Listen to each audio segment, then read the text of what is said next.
Silksong has gotten easier. This year's September Direct has the fanbase split, and the entire Final Fantasy VII Remake Trilogy is coming to Switch too. Yes, all that and much more in another episode of a news roundup show that I'm doing each Monday, Nintendo News You Missed. I'm your host, Felix Sanchez, as always, and I'll be taking you through all sorts of different news articles from our website, nintendolife.com. We'll start on Tuesday, September 9th, going all the way up until today. But so you don't have to wait for today's news, let's just do those now.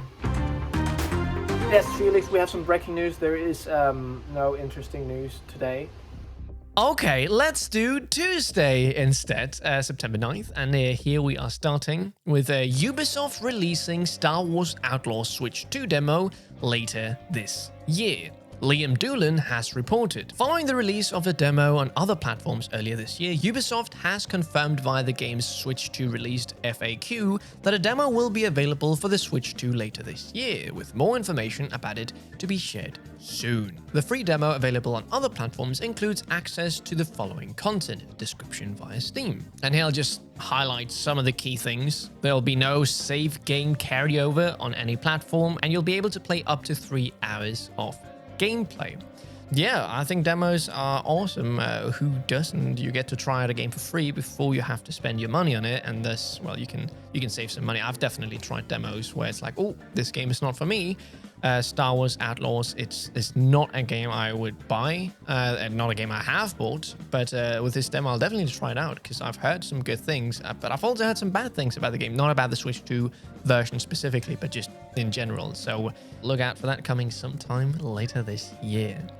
Liam Doolan is on it again. Nintendo adds another Golden Sun soundtrack to Nintendo Music. Now, as Liam Doolan reports, this is the soundtrack of Golden Sun: The Lost Age, and as we can see on this picture from Nintendo, it includes 94 tracks, and the album length is 3 hours and 23 minutes. So if you have Nintendo Music, because you have Nintendo Switch Online, well, you can check that out. I personally have not played any of the Golden Sun games, so I don't have any like, oh, this is awesome, oh, this sucks. UFO 50 has been updated on Switch. Here are the full patch notes. Now, this is an article by Ollie Reynolds, and he reports, UFO 50, the excellent retro compilation for Switch, has received a fresh update that brings it up to version 1.7.8.30.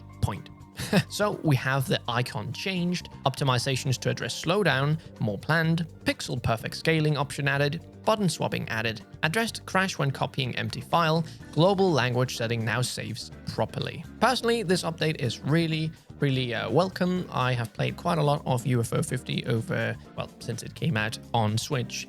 And yeah, one of the things was that the icon was god ugly. It was atrocious. No, it wasn't that bad, but it just wasn't. I mean, I can share here. You can see it below Silksong, and now here I took a picture of the new icon, and it's a vast improvement.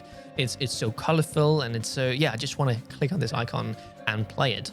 One other thing that I'm really happy to see is the button swapping. So yeah, for some reason that was not in, so you couldn't swap A and B. Now this must be noted that it is everything it swaps, so you have to like click in on games using B, where I just kind of wanted it, so I jump on B, but I still select things on A. But yeah, that's how it is. Pixel perfect scaling works really well when playing in handheld, because the CRT filters just scale really weird on Switch 2. Now with the pixel perfect, it does like the screen gets a lot more black around it, but the CRT filters actually work as intended.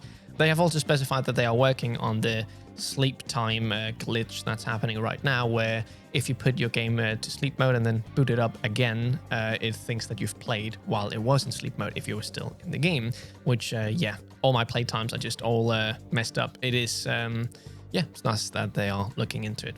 Well done. Nintendo and accessory maker Genki reached settlement in Switch 2 lawsuit. So, as many of you may know, Genki were out and they actually revealed the Switch 2 before the Switch 2 came out. They had like this video of showcasing different accessories on the Switch 2, and we could see the Switch 2, and many of us were like, is this actually the Switch 2? Turns out it was, and now, well, as reported here by Ollie Reynolds, according to official documents, thanks Oatmeal Dome, Nintendo and Genki have reached a settlement, with Genki required to pay an undisclosed amount of damages. As part of the agreement, Genki is required to refrain from using any logos or names that might be deemed confusingly similar to that of Nintendo's. It's also prohibited to use terms as glitch, glitch 2, Genki Direct, and Genki Indirect when advertising its products, and indeed, if you head to the company's website right now, you'll see no mention of any of these. Genki must also refrain from using specific color schemes in its packaging and marketing that may be deemed too similar to Nintendo's core identity. Essentially, Genki needs to ensure that consumers are fully aware of its status as an unlicensed manufacturer. Not really any surprising things there. It seems that Genki, well, they had to, of course, pay some damages. It could have been worse. Hollow Knight Silksong's upcoming patch will nerf the difficulty in certain areas. Ollie Reynolds reports. Team Cherry has announced the first patch for Hollow Knight Silksong, bringing a solid selection of fixes and improvements to the newly released game. Thanks, Eurogamer. Due for launch mid-next week. Hey, that's this week. One key aspect of the patch is that it will actually nerf the game's difficulty in certain areas, primarily relating to 2 early boss encounters and a reduction in damage from the Sand Carver enemy. So how do I feel about this, having played a lot of Silksong? Well, I will say I don't think the game has been too hard. There's certainly sections that are hard, but also me having played Hollow Knight, it's certainly, Hornet is a lot more, you know, you can run, you can do all these sort of things, you can heal 3 lives at once. So yeah, I'm just glad I got to play it. Initially, I really liked the difficulty. Rosaries, I don't know how you say it, are really scarce in the start, so I can understand why they would bump that. Yeah, I hope it doesn't get too easy. I don't think it will. It's just some small tweaks here and there to make the overall experience really nice for players playing it in the years to come. Moving on to Wednesday, 10th of September, we have Everyone is a Director at Nintendo, says former dev, but don't make excuses. Ollie Reynolds reports. Motoi Okamoto, a former developer at Nintendo and now steward for the Silent Hill franchise at Konami, has taken to social media to comment on whether game directors might be considered incompetent if they're just unable to judge new ideas without first implementing them. As covered by Automaton, Okamoto, who worked on games such as Pikmin, Luigi's Mansion, and Wii Play, describes a culture at Nintendo in which everyone is a director, thus giving team members the agency to make decisions that might improve the game. He also says that implementing ideas and playtesting them is crucial to making a solid, fun product. As such, programmers who make excuses for not doing this, whether it be due to deadlines or monetary reasons, will be removed from development teams without hesitation. He follows up by saying that Shigeru Miyamoto and Satoru Iwata, who are considered to be sages within the industry, maintain a very hands-on approach when it came to developing games, concluding that it's plain arrogance for some to make judgments without testing new ideas. It's an interesting glimpse into the developing culture at Nintendo, although it's worth considering that things might have changed slightly since Okamoto left. Still, ensuring new ideas are tested thoroughly to analyze their validity is a solid way to work. So I have not worked in games, but I am at least aware enough to know that having to implement all the ideas you have, well, that sounds really like a lot of work. I mean, Nintendo puts a lot of work into their games, but like imagine, oh, I have this cool idea. I want to add a caterpillar into a caterpillar like thing you can be in Mario Odyssey. Let's try it out. You have to of course you do it very early and then you can judge, okay, this is not working and stuff. But I think that's quite cool and also a bit insane, having just, you know, I helped someone, I'm not making the video game, but I'm getting to see inside the process of this video game, and like every small thing you have to add, it's a lot of work. So yeah, I like to, it's really cool to see the effort. Nintendo's patent on sub-characters could have some dire ramifications. So this article was updated the day after it came out, so this is actually from Thursday, but I'll just still have it here at Wednesday. And Ollie says, upon closer inspection of the patent from Nintendo, the summary and flowchart presented to describe the nature of the patent specifically mentions the use of a ball when summoning a sub-character. This naturally is effectively what the Pokémon series has done since its inception, and what Palworld has leaned towards with its own gameplay. As such, while the existence of the latest patent could still potentially have the effect on the wider games industry, it's unlikely to be as far-reaching as we originally thought. It seems that the inclusion of a ball, something similar to a Pokeball, to summon a character may be necessary to trigger a potential infringement lawsuit. Now, I just want to quickly go over a little comment on this article by Lysica, which is the whole concept of being able to patent game mechanics is completely absurd. Yeah.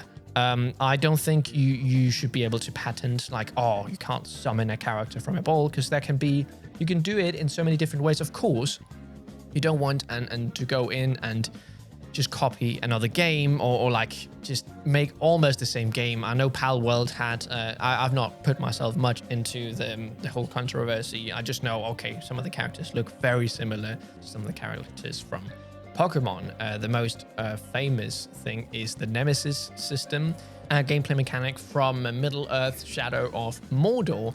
And essentially, it was a really cool thing where you could, like, if you killed this goblin or whatever it was, or it lost its eye, it would remember, then come back, and then you would like have these really organic ways of creating history.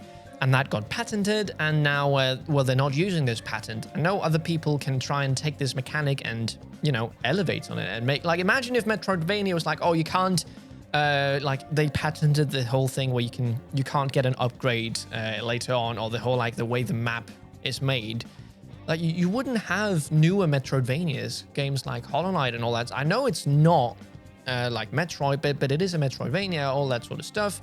Yeah, it's just, a lot of great games today have taken things here and there from other games and then just improved on them, because no game does anything perfect. So yeah, I mean, it is nice that it's like it is a little bit more specific than we initially thought, but I agree with the comment that I don't think you should be able to patent like different video game mechanics, because then you patent it and then no one is doing anything with it and no one can make games with these really cool ideas. Yeah. Why don't we move on to Thursday, the 11th of September now, though. Sonic Racing CrossWorlds demo races onto Switch next week. PJ O'Reilly has reported, and as we can see right here, you can see all the times in your time zone. For me, at least, it's 6 a.m. CEST, and this is, well, Wednesday, the 17th of September. So we're in 2 days at the time of this recording. Sunsoft has a major announcement to share next week. Liam Doolan has reported. Japanese video game company Sunsoft, known for releases like Blade Master, Euphoria, and Trip World, is teasing something big. In a brief post on social media, it revealed plans to share some important news. There will be a major announcement taking place next week on the 16th of September, translation via Gematsu, so tomorrow at the time you're watching this video probably. The image attached to this message is simply the date and local time of the event, and you can see it right here. During the original Switch generation, Sunsoft revived multiple games and series. Most recently, in 2024, it even released the retro game collection Sunsoft is Back, which was comprised of 3 Famicom titles. So yeah, if you're a fan of Sunsoft, do be on the lookout tomorrow at the time of this recording. Ninja Gaiden Ragebound patch adds 60 FPS mode, but there's a catch. Ollie Reynolds reports. Dotemu and the Game Kitchen has released a new patch for Ninja Gaiden Ragebound, adding in a whole bunch of new features, fixtures, and improvements. Perhaps most crucially, however, is the addition of a new performance mode targeting 60 FPS, but there's a catch. As detailed in Dotemu's announcement post, the game will default at 30 FPS on Switch, while it's recommended that only those on the Switch 2 activate the 60 FPS version. There's also a really cool CRT filter available for those who really want to relive the good old days. Both this and the frame rate option is available by navigating to options and video via the menu. Ragebound's frame rate was one of our biggest grips we had when we reviewed it back in August, and although those on Switch might not benefit all that much from the patch, Switch 2 owners can now enjoy the game at a mostly silky smooth 60 FPS. Yeah, it's really nice to see when developers go back and add, improvements to games that can run better and maybe should run better on Switch 2 at least. Cyberpunk 2077 receives another update on Switch 2. Here are the patch notes. Yeah, we have a lot of updates. Ollie Reynolds has reported. One of the key improvements is the implementation of auto drive, which would previously be a bit hit and miss, quite literally. It seems this has now been smoothed out, allowing the vehicles to avoid obstacles a bit better and make navigation generally a bit more pleasant. So yeah, I have all the patch notes. There's quite a lot, but you can see them right here. You can pause the video if you really want to see them in depth. But like Ollie said, the biggest new thing is that auto drive has now been updated so that it works a little better. And on Friday, well, there was the big Nintendo September Direct. Now, quickly, I'll go over some of the key highlights of things that was announced. I'm not going to go over everything. We got another look at Tomodachi Life, and the biggest new thing that was showcased there is that you can now introduce like the different characters on your, well, now island to each other, instead of like hoping that they go to each other's rooms and become friends that way. So that is really cool. It is coming to Switch spring 2026. We don't know if there's going to be a Switch 2 version, but hopefully that is something that they have in the works.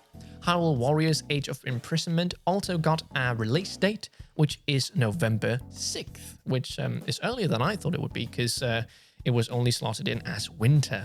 So yeah, that's quite soon, under 2 months. Yay! Power Simulator 2 blasts the dirt off your Switch this autumn. I was really excited to see this because, well, I just started playing Power Simulator, and yeah, it looks like it's adding a whole lot of new shebang. Monster Hunter Stories 3 got a release date for the 13th of March 2026. It was also Mario's 40th anniversary, and they started the direct with a whole bunch of Mario related stuff. One is that the Mario Galaxy movie is now a thing. So yeah, the second Mario animated movie will be up in space.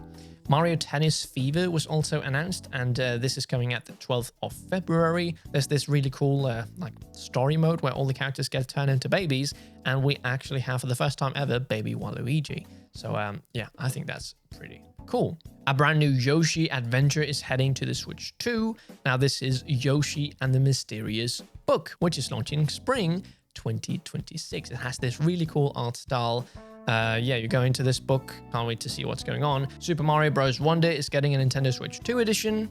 And I'll save one of the Mario things for the end of this little direct roundup, because that is the one that has sparked quite a lot of controversy. Hades 2 launches as a timed exclusive on Switch and Switch 2 this month, to be precise the 25th of September, and it is listed at $30, and it has a 120 FPS mode on Switch 2. I am extremely, that was probably the most excited for an announcement I got during the direct, was Hades 2 released. Oh, I'm so excited for that. Right after Silksong, we are eating so good.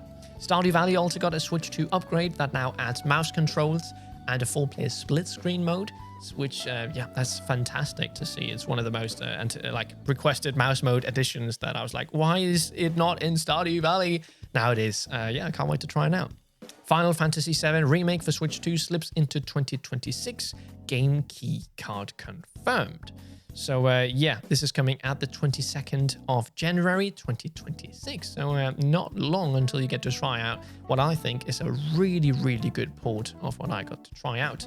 Dragon Quest VII gets reimagined for Switch and Switch 2 in early 2026, specifically the 5th of February. Resident Evil Requiem has been officially confirmed for Switch 2, so if you watched last week's episode, there was rumors that this was going to come to Switch 2, and it is coming alongside all the other platforms on the 27th of February.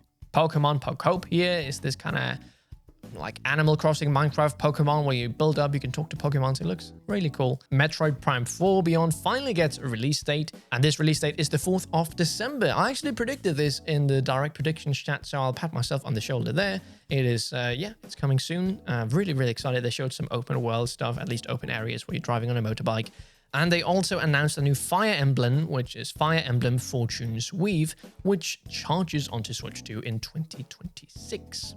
The Virtual Boy is now getting added to Nintendo Switch Online, where you have to buy this peripheral to actually play it with the subscription. I'm going to get to all the price stuff now, because that's where I feel like there's been the biggest split. Why, you know, a lot of people, including myself, I'm a bit like, okay, these prices are absolutely insane. Galaxy 1 and 2 is coming to, they're getting a Switch 2 version, and they are $40 each. You can also get them both in a bundle for $70. That is absolutely insane for these old games. I'm not going to be picking these up, even though it is exciting. You know, maybe through work we have to, of course, review them and stuff like that. But if I were to buy it myself with my own money, I would not do it, because it is really, really expensive. Of course, it's nice for people who've not been able to play it. But also, Donkey Kong Bonanza got DLC, which, you know, that's really cool that it's getting DLC so early. But this is like it's DK Island, and it's adding like a new like mode and stuff, but it's $20. When you think about it, like Mario Odyssey, you could also go to Peach's Castle at the end of beating the game, and there, well, you had Luigi's Balloon World added for free later on. It was not a paid thing or anything. So yeah, $20. I think it's absolutely insane. Nintendo, what are you doing? Also, Pokemon got announced DLC before the game was even out, and this DLC is the same price as Hades 2. Why are you announcing the DLC before the game is even out? You also got some amiibos, which are insanely expensive. $50. Of course, there's tariffs and stuff on these prices since they're American dollars, but $50 for these Kirby amiibos, which are really cool. But you can buy a whole lot. You can buy Hades 2 and Silksong for those prices. Yeah, it did grind my gears a little bit. So yeah, it seems like some people really enjoyed the Direct and some people really did not enjoy the Direct. So yeah, that's what I meant when I said at the start that the fan base has been kind of split. You know, some people, oh, why is everyone so negative? And other people are like, oh, Nintendo really getting arrogant here with their pricing and everything. So yeah, that was a little roundup of the Nintendo Direct. It was big, it was huge. I was very tired at the end of that day because it was a Friday. Now, there was some stuff after the Direct that I also want to go over. So, for example, the entire Final Fantasy VII Remake trilogy is making its way to Switch 2, and you can see the post right here. Final Fantasy VII Remake Integrate arrives on Nintendo Switch 2, Xbox Series X and S, and Xbox on PC on January 22nd, 2026. That's not all. The Remake trilogy will also be making its way to Switch 2, Xbox Series X and S, and Xbox on PC, as well as PlayStation 5, Steam, and Epic Games Store. So why this wasn't in the Direct, I don't know, but it's really cool that the whole trilogy is coming to Switch 2, because especially while the second game in this Remake trilogy, you know, it didn't always run as fantastic on PlayStation 5 and all that. How will it do on Switch 2? They're gonna have to make a whole new version, and will it look the part? I'm really impressed by the first game of this trilogy when I got to play. So I mean, I think they got this. What else? Mega Man Star Force Legacy Collection brings DS RPGs to Switch in 2026. As reported by Alana Higgs here, it's been a busy day thanks to Nintendo's huge hour-long Direct, but the Japanese broadcast still managed to have a surprise in store for us. Mega Man Star Force Legacy Collection. Mega Man Star Force is a sub-series of RPGs that launched on the DS between 2007 and 2009 to coincide with the Blue Bomber's 20th anniversary. And in this collection, all three games are included: Mega Man Star Force, Mega Man Star Force 2, and Mega Man Star Force 3, alongside the respective additional version, so let's break it down. And here you can see a little list. These games continue to evolve the gameplay from Mega Man Battle Network, though back in the day, many critics thought the newer titles didn't go far enough. So yeah, you might have missed this one since it wasn't in the English Direct. Of course, if you're a Mega Man fan, you probably already knew about this, but really cool. Well, also a bit weird that that wasn't in the Direct, but now you know. Now we're skipping Saturday because I didn't really have anything interesting to see there, and just going to Sunday, which here we have an article by Liam Doolan saying, no Switch 2 upgrade path for Dragon Quest VII Reimagined planned. Oh, this is a sad sight. Why? Just add the upgrade path. How hard can it be? Yeah, I don't understand this. It sucks because you might buy it on Switch 1 now because you don't have a Switch 2, then you get a Switch 2 later, you want to upgrade, and then you have to buy the whole game again. Why not just add the upgrade path? We've seen it with a lot of different games, and it doesn't make sense. It's not there. So yeah, I am very disappointed to see that. Here we have an interesting article by Damien McFarren. Nintendo is acting to protect the industry with Switch 2 game keycards, says ex-Capcom composer. Critics have said game keycards are anti-consumer, and Japan's National Library has since decreed that they cannot be considered eligible for preservation, which stands to reason as the game keycard contains no actual game data. However, a Ubisoft staffer recently explained that one reason developers are choosing game keycards is access speed. More recently, composer and former Capcom developer Masakazu Sugimori has waded into the debate on Nintendo's side. Thanks, Automaton. Quote, do physical items outside of digital products last forever? Most of the time they don't, right? Physical things always have a lifespan and will eventually break. Digital products, on the other hand, generally don't have a lifespan. That is an interesting statement. The thing is that what do you have these digital things on? Well, you have them on a console or something that has like an eShop. And companies, of course, are not going to have this eShop 10 years or 20 years after that console is no longer being used. It's expensive to have these things. So suddenly, you can't buy these things. I think it's really nice to have both options. Sure, some people really like digital. I have a lot of my games digitally because it's just really convenient to have them like just bring them across, but I also really like have them physically because you can lend them to friends, and there's also like a really nice novelty. Of course, it's not really like that so much more, but like having all the manuals and stuff, that's especially if you buy indie like physical releases now, they have like a manual and some cool stuff inside, and just have it like physically. It adds something. Of course, you can sell it again, and that's where the key cards is kind of like a middle ground. So you can still sell the games, but you still have to download them. Like the whole cool part about cards as well is that they don't take up any like physical space on the console itself. And the Switch 2 doesn't have a lot of available space. So if you have to download these physical games, then why are you even having them physically? If like just have them digitally then. I don't know. And yeah, that was this video. Thank you all so much for watching all the way until the end. And if you didn't already know from the look of this video, we also have a lovely website, Nintendo.com, which you can check out. There's a link to it down in the description below. All right then, stay safe and we'll see you in the next one. Felix from Nintendo Life, out.